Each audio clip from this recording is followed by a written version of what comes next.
If Luffy's parents are Goku and Elastigirl, then Usopp's parents are Pinocchio and a bottle of Soul Glow. Like, who the fuck put a Jerry curl on Mokujin?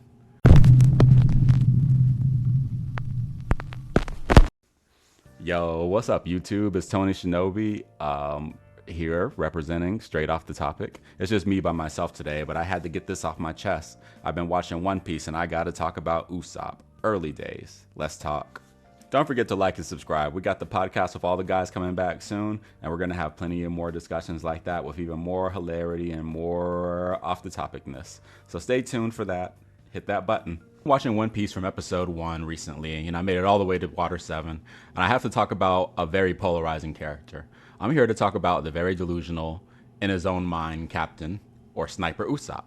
When I first met Usopp on his home island, I really didn't care for him much. I thought his personality and lifestyle were pretty cringe.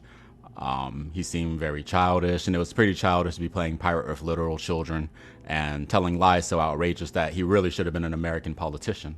As East Blue went on, Usopp grew on me, like how his nose grew on him in adolescence, and he became an essential part of the Straw Hats for me.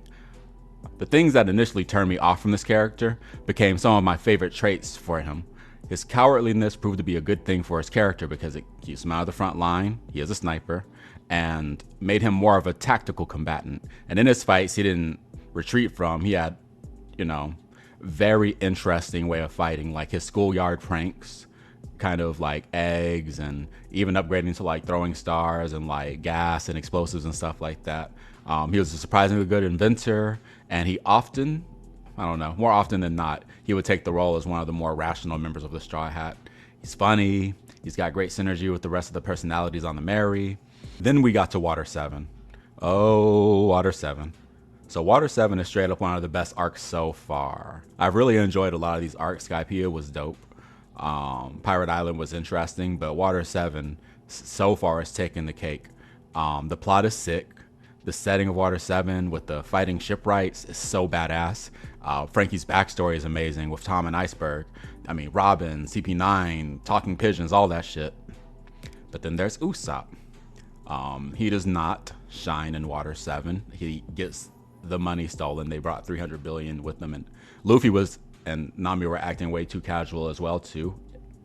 Agreed. But it was kind of on him, and he really it got swiped from right underneath his nose. And then there's another incident where my man seems to have taken kind of a drastic regression in character development. Of course, you've all seen Water 7 at this point. You know what I'm talking about. It's his falling out with Luffy over the Going Merry. The ship's wounds couldn't be repaired, and it was time to retire the old sheep girl ship. But Usopp was irrationally upset over the news to the point that it blew up into a wild verbal altercation with the captain. Now, I do have to mention that this is after Usopp had his ass beat twice in the course of one day. I forgot how he got his ass beat the first time, but then the second time he went in there by himself, tried to get the money back, and got stomped out. And then he had to be rescued by, I believe it was Nami. Back to the altercation, I couldn't understand why my boy crashed out like this. Everyone was broken up over the Mary, but he became top ops for the next 3 episodes. And up to this point, I consider Usopp one of the more rational characters in the group. In a crew with a rubber band man, a bipolar reindeer, Pepe Le Pew izakai'd as a chef, Vegeta with swords, and Mrs. Run Your Pockets herself, Usopp was what I looked to kind of bring some balance to the personalities on the ship. I found myself trying to figure out why he was being so out of character right here.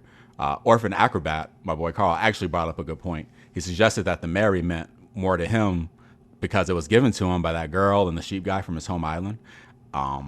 This is his last connection to childhood and his past life before setting out on this, life-changing adventure. My wife had another perspective. She pointed out that Usopp had been the primary reason they lost the 300 million, and that him failing to get it back filled his mind with thoughts of his own inadequacy. And when he found out about the Mary, all of that yelling and accusing was really just Usopp projecting his own feelings outward. After all, this man went from this to this in a couple of minutes, a handful of minutes. All valid points that made me think perhaps this is not so out of character for Usopp. However, if they followed Usopp's logic, they would have sank to the sea before the next island. I know that the boat meant a lot to him, but what about your crew's lives? What about their dreams? He's so caught up in his own delusions that it's hard to forget how selfish of a guy that he can actually be. Then there's the fight. Tell me why Usopp has his best showing against Luffy. He was watching Naruto, shooting ninja stars and shit, dropping explosives everywhere. He was out here looking like Squirrel Girl in the bronze lobby. MVP. Where was all this energy when your friends be getting their ass beat?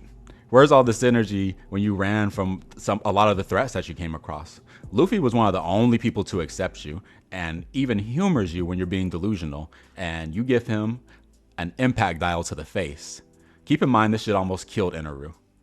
Pretty hypercritical to preach about friendship and then try to evict him from life.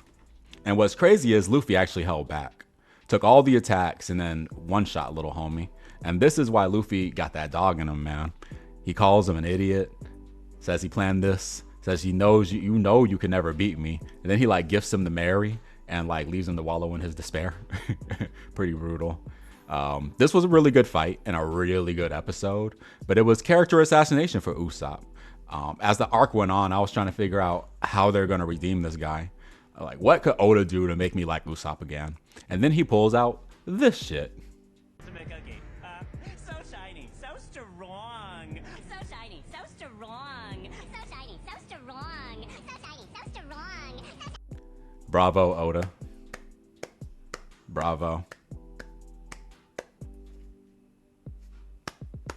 You made me like Usopp again. I love that great Saiyaman energy, and I'm certain Usopp won't suffer any more character regression in the future. Right?